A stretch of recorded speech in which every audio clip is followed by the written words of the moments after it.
y'all. Welcome back to another episode of Chats from the Blog Cabin. You know, the show where I invite people into the blog cabin virtually to talk about life. And today we're chatting with my dear friend, Erica. You may remember Erica. She was on the Restored for Moms panel, and I asked her to come back because I haven't heard her testimony, but I know it's got to be a powerful one. So I asked her to come back and share her story. So she's going to be part of our Sunday Inspiration series. So Erica, thank you for coming on, and tell us a little bit about yourself before we dive into your story. Yeah, thanks, Melissa. I'm really excited to be in the virtual blog cabin. I still to this day, I'm really excited to be like, I'm going to come down and see you sometime because we're not too far. But well, my name's Erica, and I'm a native North Carolinian. Moved away for some time, but came back about 12 years ago.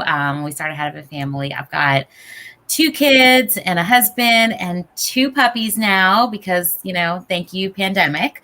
And I work full time as a sales professional in a software company. I'm just excited to be here. I don't know what else you want me to say. Well, we met each other through Restored. We really got to know each other through the Bible studies, and You shared part of your story through the Bible studies. So just dive into your story. Tell us about it. Yeah. So one of my good friends years ago had, speaking of Restored for Moms, as a working parent with young kids and as a woman of faith, she really didn't have anywhere to go. It was always like mommy play dates during the day. And she's like, I have work and my kids are in childcare. And so I started going to Restored for Moms just to support her, just to be like, you're my friend and I can meet some other mom people. I was not religious. I was probably closest to being agnostic, if not atheist at the time. And I started going and I started connecting to other women of really deep faith. And then I started kind of questioning my own relationship with God and if there was a God and what that looked like. And so that's kind of what really was kind of the spark to my faith journey. I was raised obviously here in the South, and I was raised Jewish, and, very, very small community, especially in the South growing up. I faced a lot of anti-Semitic, what's what I'm looking for, just people who just didn't understand the Jewish religion and what that meant. And so I remember middle school, there was a kid who asked me where my horns were. And there was somebody who asked me, why did I kill Jesus? And do I drink the blood of babies? And these were things that I was I don't really even understand what that even means. I'm a, 13, 14-year-old person. But, I was raised in more of a conservative, traditional Jewish family, but really never had a relationship with God. I was religious, but I don't think I was spiritual, if that makes sense. And, over the years, that distance continued to grow throughout, high school, college, and even into young adulthood and as a parent. And I just, was a little confused and lost and just didn't really feel connected at all. And I think the easiest way to explain my story is God's faithfulness to us. We may feel like we're distanced from him, but he's never distanced from us. And he's constantly putting people in our places, in our direction, that help guide us. And I work and I'm in business to business. And a lot of times the people that connect with me reach out to me, LinkedIn. There's a small online platform called Alignable. I think it's kind of like a microcosm of a LinkedIn. And I had this young woman reach out to me more for business purposes. And I had never been on the platform. I really never responded to any messages, no inquiries at all. And for some reason, I got this notification and I went in and I looked at the message. And her name was Lauren McGee. And Lauren is actually now one of my dearest friends. And this was about 4 or so years ago, I'd say. And we met for business purposes, but we ended up talking about God. And she's a Christian, and I just started asking her questions, and then we would start getting together, and we'd be like, we're getting together for business purposes. But then every time I'd ask her about something, and she was so kind and patient and loving towards my disbelief, my questioning. She never, I would never wanted to offend her when I was asking these questions. And then I really started asking her about Jesus. And she just, when I think of people who are the hands and feet of Jesus, she is that person. And, guided me to go and buy a Bible and start reading. And she would send me, verses, and we would do, little readings every once in a while together. But I still kind of was just, I don't know about this thing. Like, I'm not really sure. I don't know if organized religion is for me. I don't know if this is just a bit, ball of hoopla. And she encouraged me to maybe go check out a church. And so I think it was the fall of, maybe 18. Another friend of mine and I decided to go to a local church here in North Carolina. It's called Church on Morgan. It's downtown. It's part of the Methodist, I think United Methodist. But I literally was like, I don't know if I can go. Like, are they going to ask me, like, do I believe? Because I wasn't a believer at that point in time. I wasn't really sure what I was doing. I just kind of was following the path and the little breadcrumbs that were being presented to me. And I can look back on it now and know that was God leading me back home. But started going to church by myself. Just really, I enjoyed it. It was a little bit of self-care. I'd go early Sunday morning, just me and my friend, and we'd get coffee. And it was right before Christmas that year. I remember, like, it was maybe a day or two before Christmas. And, I was kind of going through some stuff and was trying to, like, get a grip on where to go and what to do. And I got down on my hands and knees, and I just said, I believe in Jesus. I believe that he is the Lord and Savior. I don't know what that means. I don't know what I'm supposed to do, but God, if you could just guide me to what I'm supposed to do and where I'm supposed to go and how this is all supposed to work, I don't know. And I remember just this, like, feeling of just calm and peace, and like, when you're really stressed out and you're walking around with your shoulders all scrunched up and you're kind of breathing and you're just tight. It was almost like I took this just deep breath of just relief and just let it all go.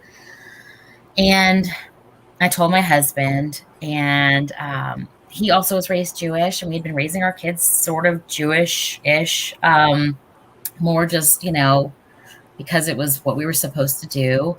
And, he had always supported me going to church, and, like, he's like, that sounds cool. That's fine. And, I told him about my experience, and he was like, wow, that just, what does that even mean? I was like, I don't know. But I feel like I don't have to worry anymore, if that makes any sense. And I just, from that day, now I'm not saying it's been perfect. It's, we're humans and we go through ups and downs, but the best analogy I can give to anyone who might be listening, who's questioning their faith or questioning the universe or trying to just figure it out. When I was pretty much an agnostic atheist, or I don't know if I didn't believe in anything or if I just didn't know what it was. The analogy was like, I felt like I was a boat in the middle of the ocean in a storm with no anchor. Like, there was nothing to tie me down to the ground and be grounded. And when I kind of just professed my belief, it almost was like that was the anchor that I needed. There was no more worries of, like, how am I, a small human on this fiery ball hurling through the universe, going to make a difference? And what does it all mean? And it just took me to this place of, it doesn't have to mean anything other than what's your impact. And you don't have to worry about things because I've got things. That's what my message was from God.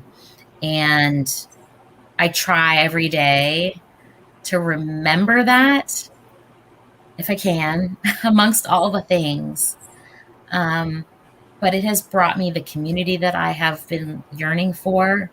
It has brought me closer to my own family. It has brought faith to my children, and has brought my husband to be a believer too. And I can't, if not but for God, give any other credit as to how it all happened that way. Wow, that's a loaded testimony. Now, when we got to take a quick commercial break, but when we come back, we're going to talk about a certain person that you mentioned earlier. So Absolutely. Here we go on our commercial. Hi, my name is Joanna, and I would like to share with you a little bit about Shores of Grace, Shores Philly. It's a ministry located in Philadelphia. The portion of Shores that I volunteer for goes into Kensington, an area greatly impacted by homelessness and addiction. And we go and we take love, food, clothing, snacks, conversation. We believe that it is a way that we can meet people right where they are and show them the love of Jesus. We have seen lives changed in big ways and in small ways, and we have built wonderful relationships with the people in the community.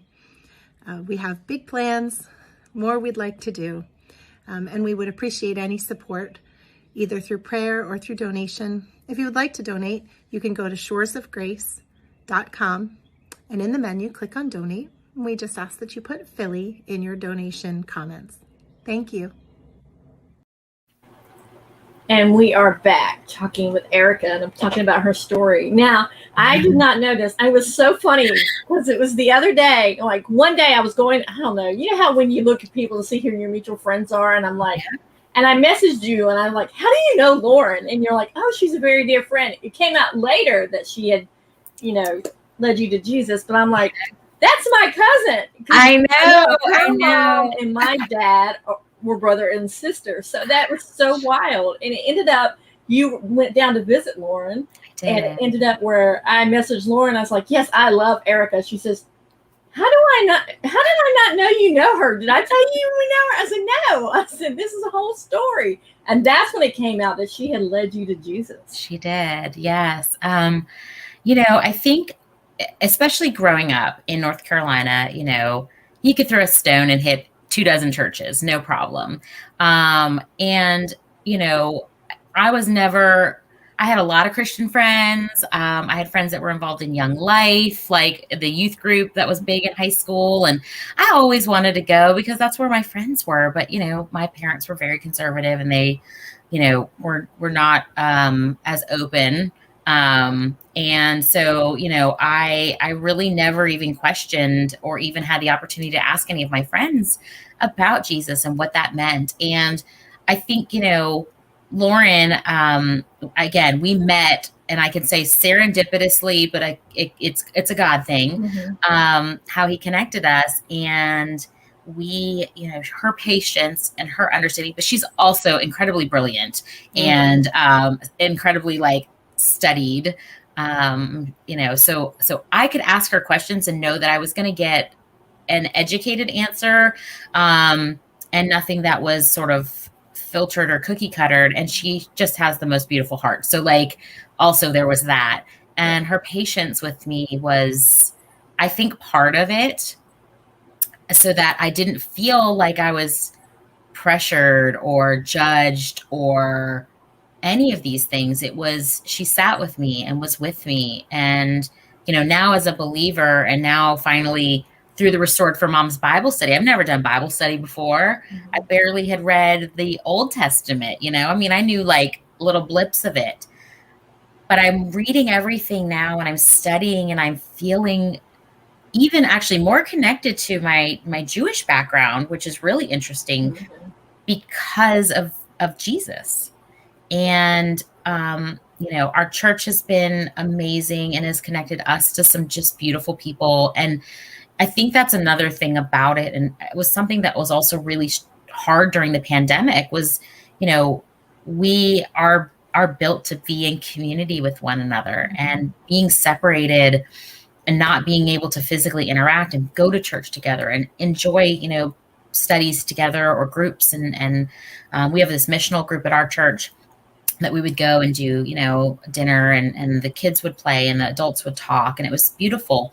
And so having that taken away was really, challenging. But the Restored for Moms Bible study was something that felt like a no judgment zone, a place where I could learn, I could expand, I could start to understand. And I don't have the background. So like, I am very much like an open book, and I look at it and I'm like, well, what does that mean? And, I'm not, meant to say like I question all the things, but I also just have a different perspective. I'm like, well, Jesus would have been doing this. Jesus would have been celebrating Passover and Rosh Hashanah and all the Jewish traditions that I love. But now it has like weight and meaning to me. And it all is connected. And that's just something that I felt like was such a difference in my faith. And so, I struggle with like being like, I'm a Christian, or, what am I? And I'm just a believer, and I love Jesus, and I love what he has done for me and my family and my soul. And so I've stopped worrying about what do I call me. Like, I am what I am. Now, when you sort of stepped away from the Jewish faith into the Christian faith, were there any pushback from your family at all? So what's really interesting, I don't have a relationship with my side of the family, and it's that's okay. So, but I think had I would have probably been disowned. But my husband's side of the family actually is half Christian. So his dad's side of the family, his dad was Presbyterian, and his grandparents were, they're probably the most beautiful human beings that I've ever known. I didn't know my husband's grandmother, but from what I've heard stories from my husband, she just was salt and light and love, and they love Jesus. But I do remember we used to go to my husband's grandfather's house. They lived in eastern Pennsylvania on the Delaware River. It was an old farmhouse, and there was Jesus above the fireplace, the long hair, white robe Jesus. And my husband's dad's side of the family is all Christian. And what's been really interesting is to experience now being kind of all believers together.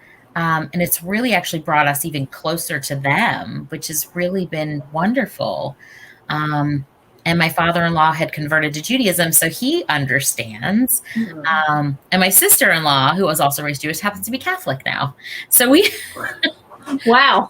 We've got a very diverse family. And, what's been really lovely is even on my mother-in-law's side of the family, which is Jewish, no pushback, just love and acceptance that we're happy and that we're at peace, I think, is the big thing. And I think that at the end of the day, I do know that there are a lot of people who might not have as supportive of a family as we do on that side. And I'm sure, again, like I said, if I had contact with my own side of the family, I'm sure it would be traumatic and it would have been really, really painful. But I didn't do it for anyone else. And I don't even think that it was, I think that had I still been in a relationship with my family, I don't think I would have had the capacity to listen to the messages and connect with the right people to find my way back home, and to even have heard the message of Jesus. So again, I think that, we go through trials and tribulations. I know, we talk on Instagram when we post different things, and we all go through trauma and heartache and pain. But if it's not to bring us somewhere better, that's a dark place to be, and I just have kind of finally gotten to this place where I don't want to question when good things happen, because I don't think that's what we're called to do. And even hearing the commercial for that beautiful nonprofit up in Philadelphia, that's just something that I think we're asked as humans and as believers, is to serve those and love those people who might not be able to love themselves, who, may be considered an enemy. And, I know I have a lot to learn as far as logistics of the Bible and the things that it's, trying to share with us. But I honestly just try to stick to like the two major things that Jesus had asked me to do, which was love your God with all of your heart and all of your might and all of your soul, and love your neighbor as you love yourself. And I actually had a great conversation with a friend the other day. Actually, I think it might've been Lauren. And I said, here's the caveat. God asked us to love our neighbor as we love ourselves.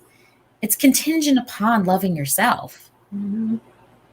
So if you can't love yourself, if you're not going to love yourself, then what are you going to do with your neighbors? You're going to treat them not with love. And so, if we're not working on ourselves, then we can't give, and we can't be, and we can't serve those. And that's just something that I don't want it to be overcomplicated for me anyways. I thought, what are the simple things that he's asked us to do? And those are the two things I try to focus on. I love that. And you also do that a lot on social media too. You share a lot of like TED Talks on your TikTok, I know. But you share a lot in your stories too about things like that. So what made you decide to just branch out and share those things with people? So, I spent a lot of my life not speaking up, not voicing an opinion, especially if it seemed a little outside the box, or if I had the perception that it might harm somebody. And what I recognized was actually just harming myself over and over and over again, and denying the opportunity for me to say something without fear of retaliation. And part of it is not having, this connection with my family.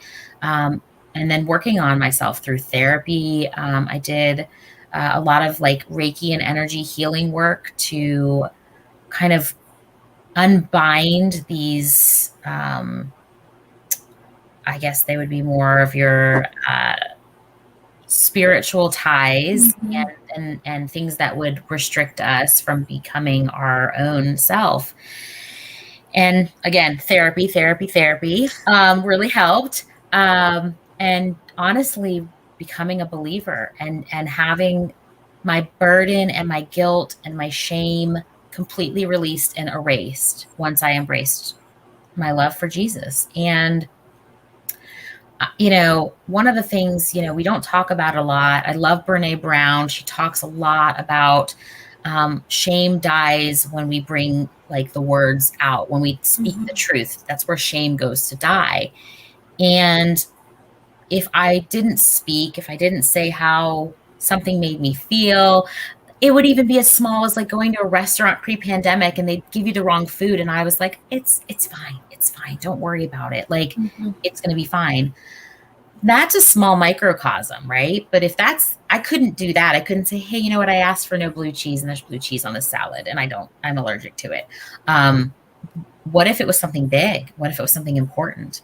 So that was sort of small pieces of it. But then when I started sharing and posting things about healing and trauma and breaking generational trauma and things of that nature, the response of people, from friends that were incredibly close to me to people that, I know casually, to, TikTok, strangers on the internet, 100% strangers on the internet.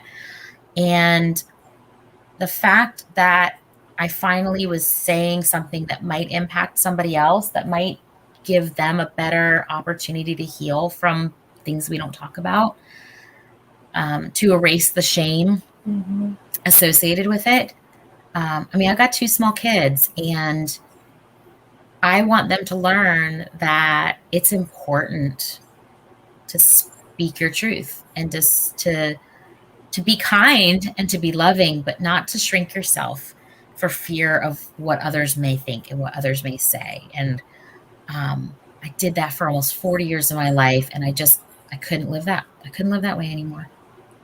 How did it feel like when you finally released all that negative emotions that you've been holding back? How did it feel for you? Terrifying. Terrifying at first. Because I grew up in a family that if you did speak something that wasn't part of what they believed it was, I mean, I would be punished, emotionally, punished. And so I learned that it was better for me not to say anything. So my fear of saying something that it may harm somebody, which it 99.9% of the time doesn't harm anybody. It just harms myself.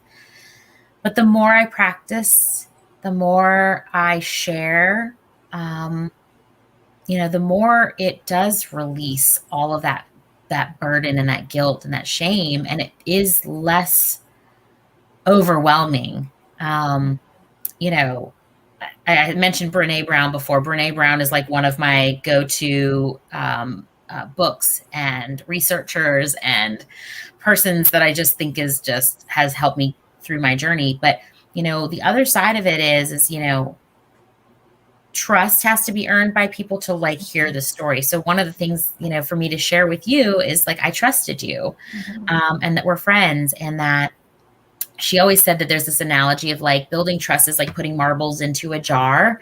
When you start a relationship with somebody, your jar is empty, and through their behavior and their acts of love and their kindness and their empathy, you put more marbles in that jar. Mm-hmm. And she's like, but that doesn't mean that jar never can be dumped out and, emptied when somebody breaks that trust. But, I am very cautious with the amount of my story that I do share. But if it's not me and somebody is listening to this conversation and this helps them, and I don't even know them, I don't know their name, I don't know where they live, I don't know what they're going through.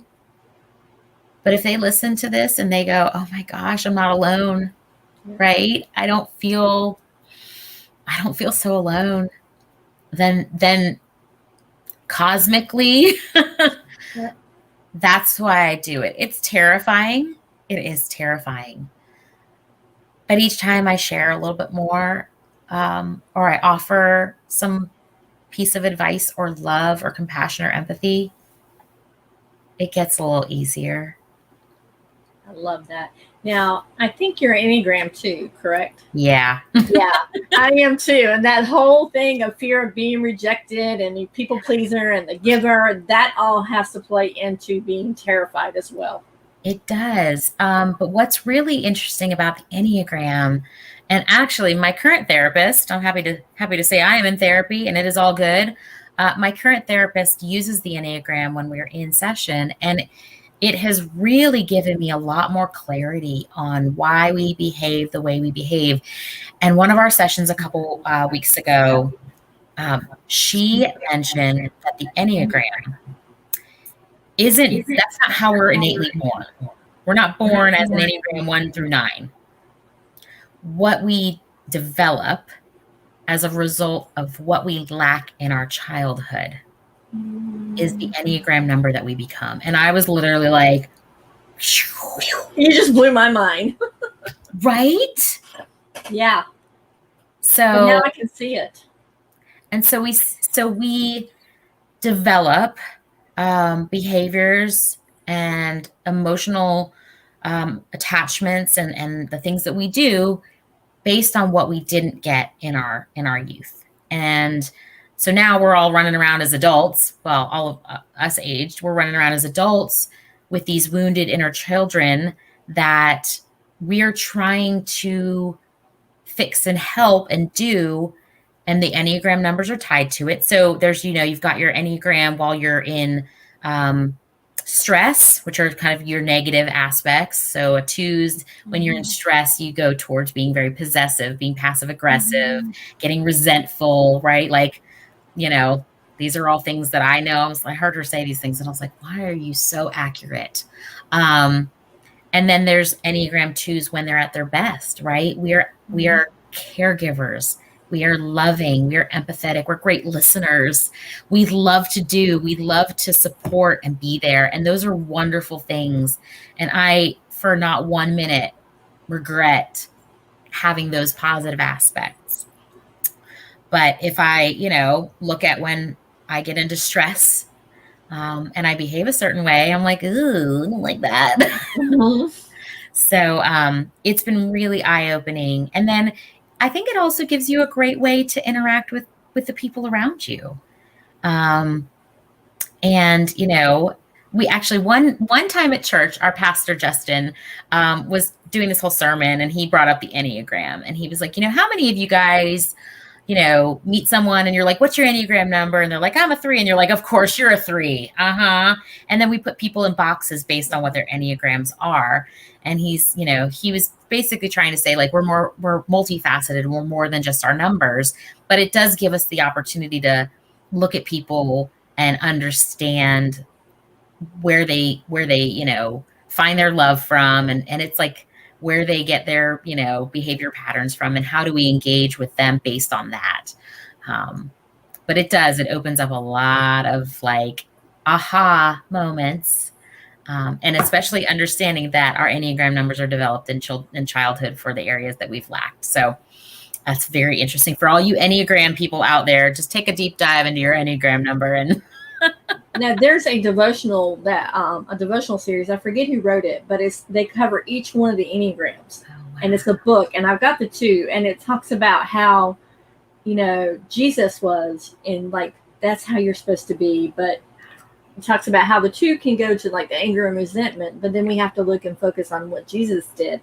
Right. And it's really great because it talks about not only your relationship with Jesus, but your relationship with others and how you need to draw yourself back out and say, is this more self-centered or is this going toward what God wants me to do? Because a lot of the resentment and the aggression, the passive aggressiveness is when we're becoming more centered on ourselves and what instead of what he wants us to do. Yeah, absolutely. That's wonderful. I did find some of those. There's some great Instagrammers. I think there's, the Enneagram Institute might be one that has more of a Christian focused pathway. And it also gives a lot of more grounding for us as Enneagram 2s of, when we are feeling like we're not being appreciated or loved in a way that we need to accept that. It gives me I remember reading one that was saying something to the extent of like, you don't have to do and serve and be for God to love you as an Enneagram 2. Yeah. You exist and God loves you and you're worthy of that just by existing. And again, as an Enneagram 2, I'm literally like, but I have to do something for someone to love me. Yeah. And so it just, it's probably harder for us to remember those types of things. And I'm so glad that you shared that because it's hard. It is hard as someone who is a servant that exists, that feels like their purpose is to exist to serve others. And I remember this is many, many, many, many years ago. My kids were really little.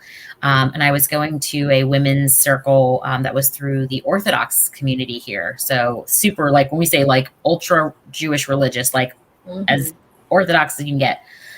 And the rabbi's wife was leading it. And I remember we did a whole course on self-care. And she said, you can't pour from an empty cup. And so if you're giving and giving and giving, and then all you have left are the droplets in the bottom of your cup for yourself, you cannot be the best, friend, wife, spouse, partner, mother, sister to anybody because you're not anywhere close to serving yourself the way that you show up for others.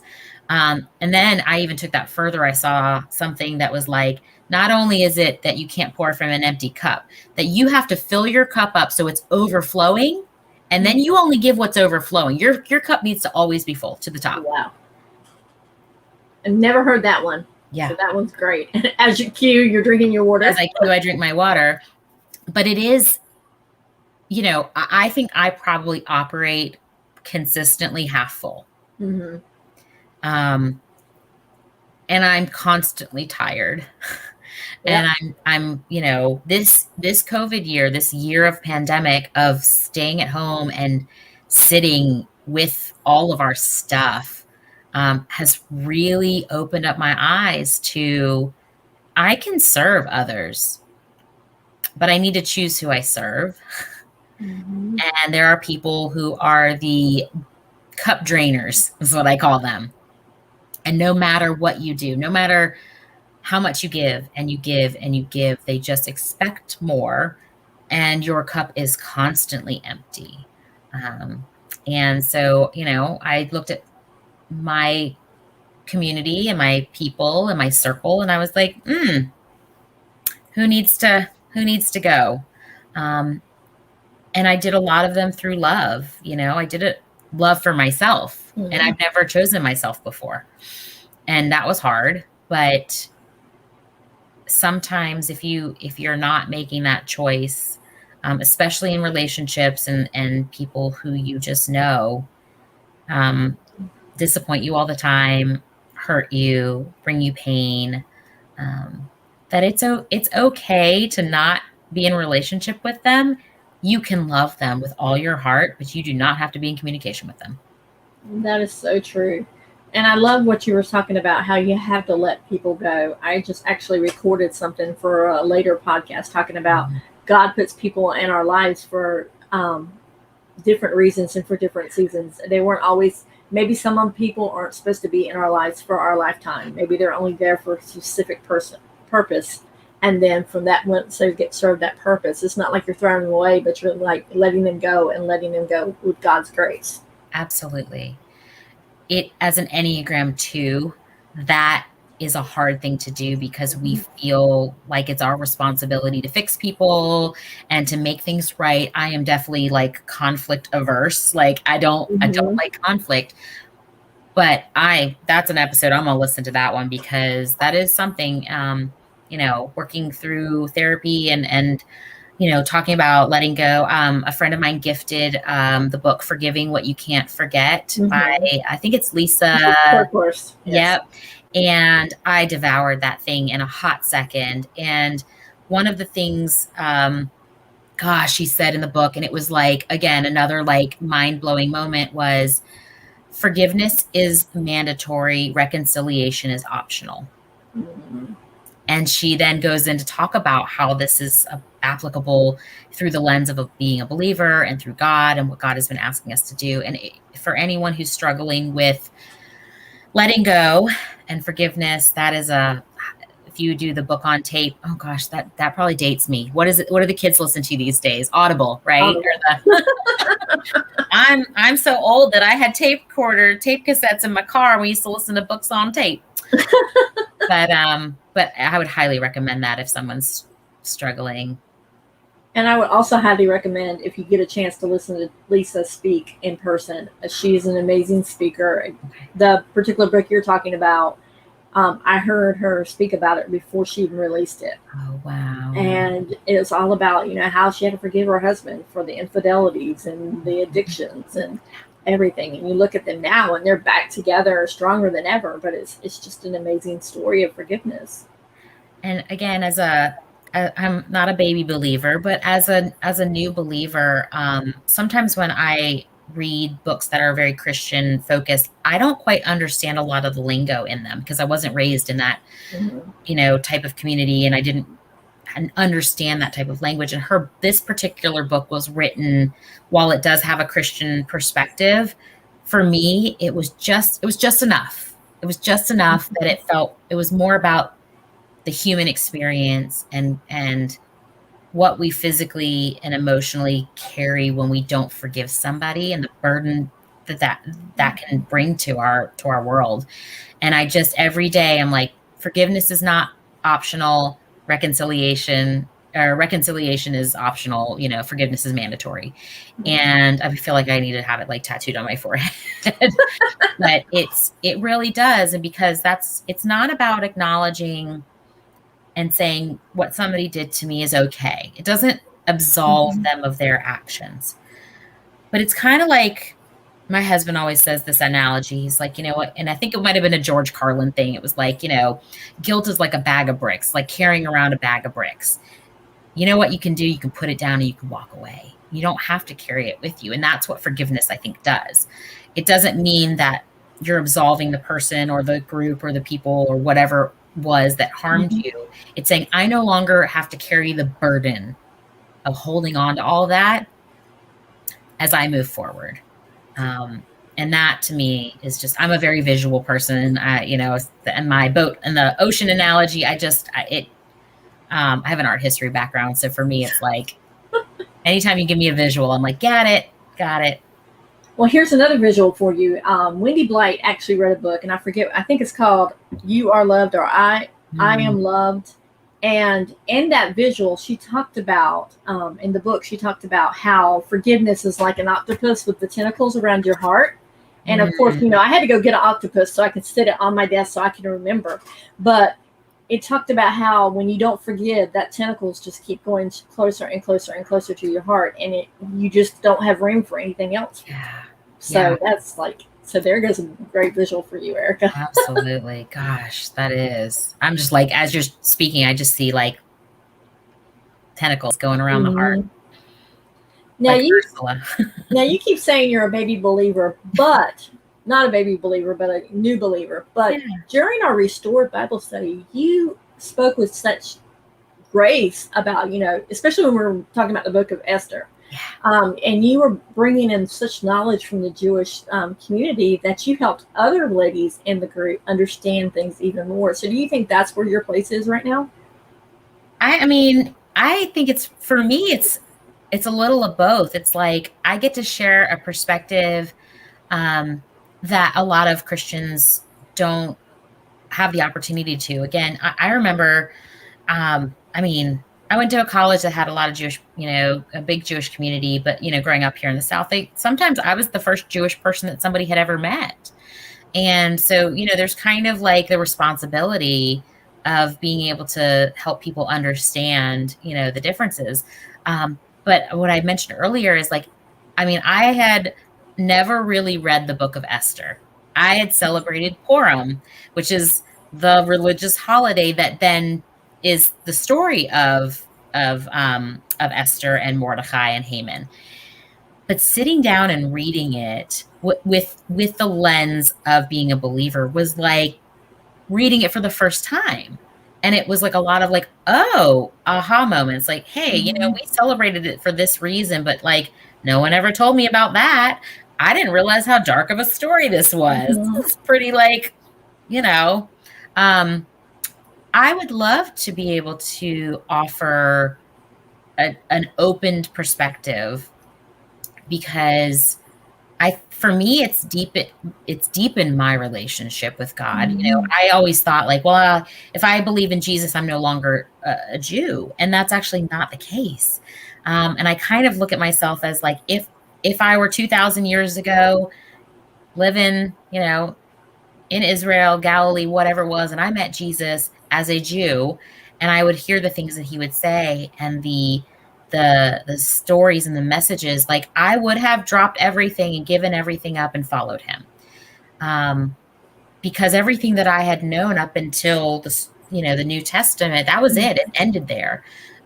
Judaism is a messianic religion, but at some point in time, it lost that piece to it. And there's always when the Messiah comes, and becoming a believer, I'm like, he came.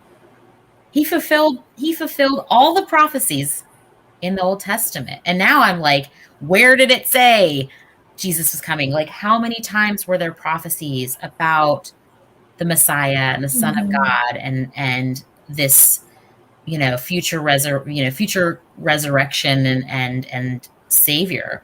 And it's in there a lot.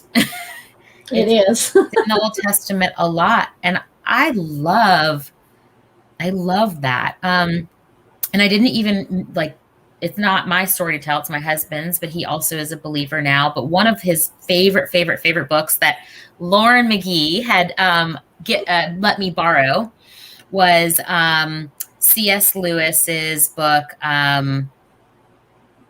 am I blanking? Mere Christianity. My husband's a lawyer, and he is very methodical, very logical. And I read C.S. Lewis. I read Mere Christianity. And I was like, okay, all right, this is a little deep for me. I don't know. It's fine.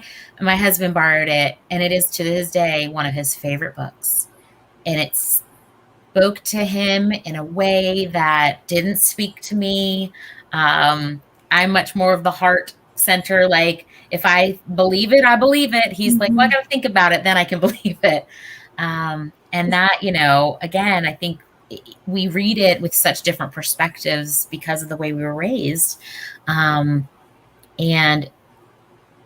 I think that it can deepen the experience that people have. If you're a Christian and you've been a Christian your entire life, and you've never talked to anybody of the Jewish faith, I know I'm kind of an unusual person that, has the background, but also is a believer.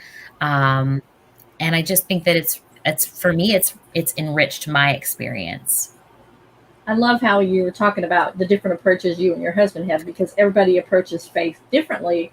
And as we saw in our Bible study with Restored, everybody would take certain things from different verses that were like, wow, we would not even thought about. So everybody has a different perspective. And that's one of the things I love the most about it. I mean, part of it was I was just really curious because I had never done a Bible study before. But honestly, we had 5 of them over the last year. When was our first one? April, maybe April of 2020. And honestly, it was something that really helped me get through the overwhelming state of the world that we were in. And it helped me feel like every week I had my girls to get together with.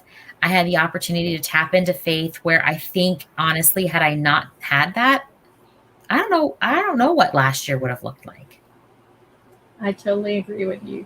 Yeah. Now, Erica, our time is almost up, but normally and I'm going to spring this on you because I didn't send this to you. Normally during the Sunday inspiration part, I ask the person that's on to say a little prayer. Would you be willing to say a little prayer? Sure. Okay. Gosh. Stephanie Laurenti, who runs the Restored for Moms, is just so eloquent. Every time she would pray, I'd just be like, man, God just gave her that gift of prayer and gab. I just don't have that, but I will try my best. All right. Here we go. Hey, our Father who art in heaven, hallowed be thy name. Thy kingdom come, thy will be done on earth as it is in heaven. Give us this day our daily bread, and forgive us our trespasses as we forgive those who trespass against us. And lead us not into temptation, but deliver us from evil. For yours is the kingdom, the power, and the glory. In your name, amen. Lord, I am so grateful for this opportunity to be with Melissa in the blog cabin today, sharing my testimony. I can only say that it is for your love and that your grace that you have been able to connect us together. Lord, I just ask that any of the women, men who are listening to our conversation today, who might be in a place that I was years ago, might feel like that ship in the ocean in a storm with no anchor, that you may provide them with the people that are able to lead them back to your love and to your home, and that you may show them the grace and the love that you've provided to me and my family, that they may have a little bit of hope, that they may feel a little lighter after hearing us talk, and that they might be able to go out and bless others with that light. In your name we pray. Amen. Amen. Now, Erica, tell people where they can find you at. All right. So I'm on Instagram. It's a private account. So if you know me, you can follow me. But if you happen to be on TikTok, I'm over there at burger_mama. I do a lot of silly things. I do a lot of mom stuff. I do a lot of healing stuff. And y'all welcome to follow me over there and have some fun on that platform too. Erica, I want to thank you so much for coming on and being brave enough to share your story. I mean, I had never heard it before, but I was intrigued by it. And when I asked you, and you've been really great about sending people my way too, as well, to say, hey, you're looking for somebody, here's somebody, here's somebody. And so I just want to thank you for just opening up your heart and having enough trust in me, because trust is hard for Enneagrams 2s.